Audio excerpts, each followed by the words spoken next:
Welcome to Shine.fm's A Closer Look podcast, going a little deeper into the hearts and lives of the artists you hear on Shine.fm. Well, hi, Riley. Thanks for giving up your time today to answer some questions and to share a little encouragement today. Of course. Thank you for having me. I'm excited to hang out. So where are you? Yes, right? Where are you right now? Like, where are you quarantining? I'm at home in Nashville with my family. Okay. So not the worst place to be quarantining. So is it right you're in a shelter in place kind of yes. time? Okay. So we haven't left home other than the grocery store in like maybe a week and a half, which is crazy. But we are holding down the fort, spending lots of time together, which, can't really complain. It's been good. But, yeah. Now, how big is your family? So mom, dad, my sister, and then my brother's been in and out. He lives in Nashville, but he's been going back and forth from his place to our place. But it's been great. Okay. So as you are in quarantine with your family, how have you, been creative, or how do you find ways to keep yourself entertained or busy or active? What have you guys been up to? Oh, y'all, we have gotten so creative. I will tell you that much. So in our driveway, we built a makeshift pickleball court. Pickleball is a lesser known sport, but it's like a tiny little version of tennis. But with little paddles. And we've been playing in the yard, staying active. We also got a Nintendo Switch. This was, we've been wanting to get one. This was finally the plunge to make it happen. And so we've been playing Mario Kart and Just Dance, which is also, if you're trying to figure out a way to be active during quarantine, get Just Dance and you will be so set. So set. Oh, yeah. I mean, my college roommate loves Just Dance. So they're, even into the midnight hours, it is dancing and staying active. Exactly. That was us last night. You've got it. And it's fun. It's fun. It is. You're moving and grooving. So in this time, of course, it's not, I'm sure, what you had planned for, I don't know if you had a tour planned. Oh, well, you had Winter Jam, and that was canceled. So in all of this, how can a listener or listeners, how can we be praying for you? Oh, well, thank you so much for asking. A big one is just, of course, praying for health for my family and myself.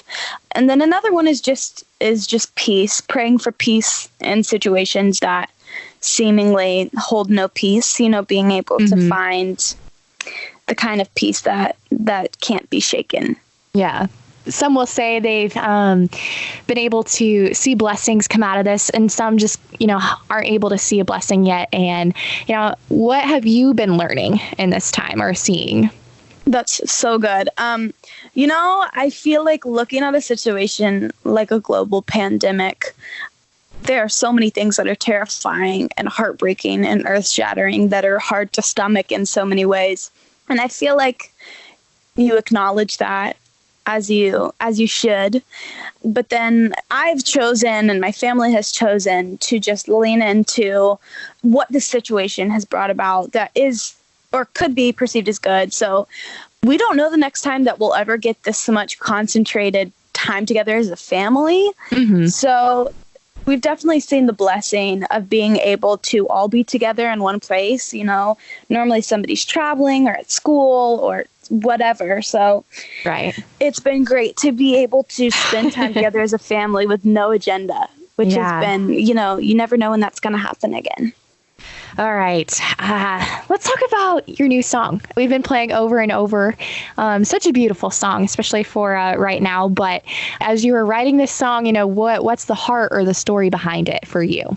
I wanted to write a song that really captured just the awe and the fascination and the wonder that comes from a God who pours out grace constantly. It's like the first line of the song is staring at a mountain I thought I had already climbed. It's like when you're looking at these challenges or fears or mistakes that you could have sworn that you already had gotten over, and then you're there at square one looking at them again. It's like, for our weakness, God is sufficient. and his grace is enough.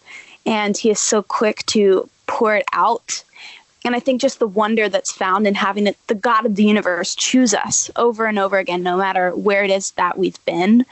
So my co-writers and I just wanted to write a song that captured what it meant to find the awe and being loved over and over again by the God of the universe. There's nothing more amazing than that.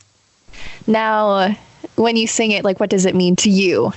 Yeah, I think standing up on stage and singing that, it's like getting to declare that over myself.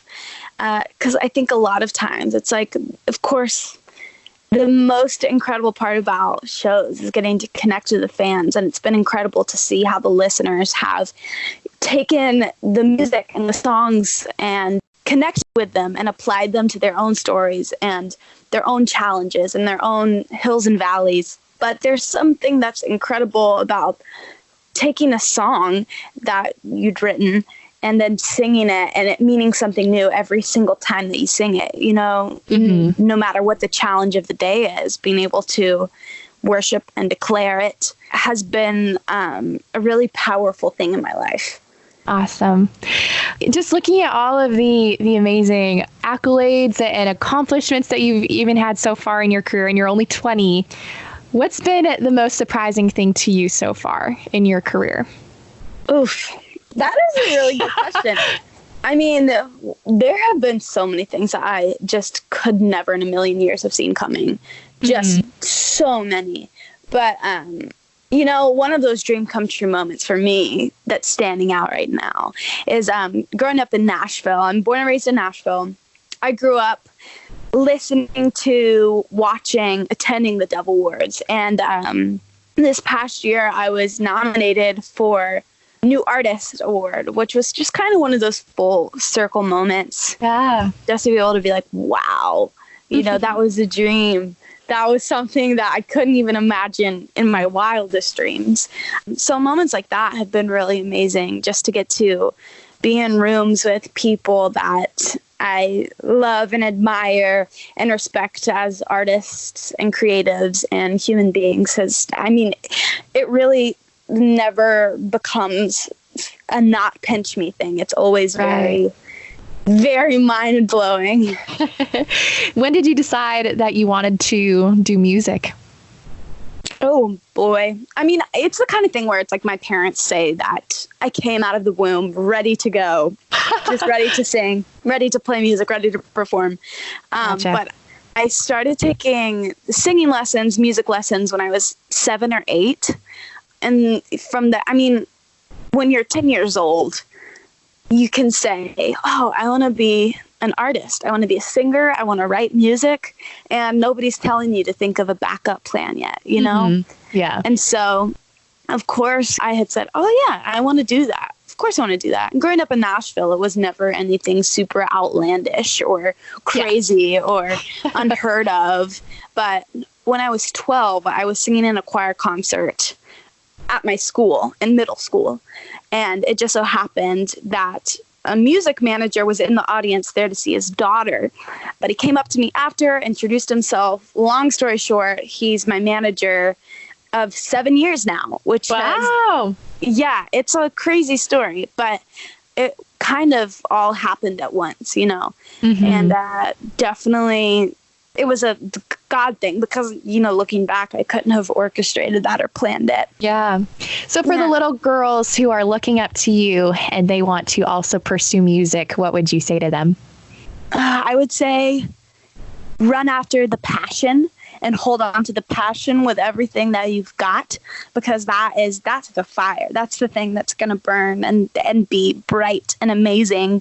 But also be patient with yourself, because I would say even meeting a manager so young, I still spent so many years just learning and sitting in a studio and never putting out music, never doing anything except for learning and soaking it in and seeing how to write a song. So I would say it may look like overnight success is such a normal thing, but a lot of good things just take time and learning and patience. All right. Now, looking ahead, what is a bucket list item that you dream of for your career? So good. I just want to keep connecting with fans. I want to keep playing shows. I want to keep having those opportunities to make those connections. And obviously a lot of unforeseen, unprecedented things are going on in the world right now. But I have so much hope that we'll be back to playing shows and giving hugs and shaking hands in good time, which is so exciting. And something to, bucket list is just to be able to share those experiences again, which I'm so hopeful for. Yeah. Now, a question for fun. Heard that to retrain your nerves on, with singing on stage, you sang your set while running on the treadmill. Yes, ma'am. Has that continued to help you? Oh, for sure. I mean, when I first started performing, I would get so nervous. Just really, really, really nervous, to the point where the first thing to go was always my breath. So if I was, going after really low notes or really high notes, it was always the first thing to go. And so I remember my vocal coach had told me, you need to get on a treadmill, you need to get yourself really out of breath, and then you need to sing your set. You need to sing your songs. You need to figure out how to breathe when nerves come. And so after doing that, it totally retrained my breathing and retrained my focus as far as breathing goes. But again, it's one of those things that it's a learning process. Yeah. Awesome. All right. One last question for you, for a listener who might be discouraged right now, and who is just hanging on to hope by a thread. What would you say to encourage them? A verse that has been really on my heart through this time of life has been John 10:10. So the enemy comes to steal, kill, and destroy, but God has come to give life and give it abundantly. So for anybody who's scared and anxious, I'm leaning into the hope that the God of the universe is the God of peace and the God of restoration. And he truly does have the whole world in his hands, even when it's hard to feel that, when it's hard to see that. We are held and loved by the God of the world, and we're going to be okay. So we're just going to take it one day at a time and love each other well. And baby steps. We're going to be all right. Thank you so much, Riley, for your encouragement today. And absolutely. Thank you, Megan.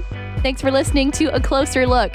For more content like this, subscribe to the Shine.fm podcast channel from Olivet Nazarene University.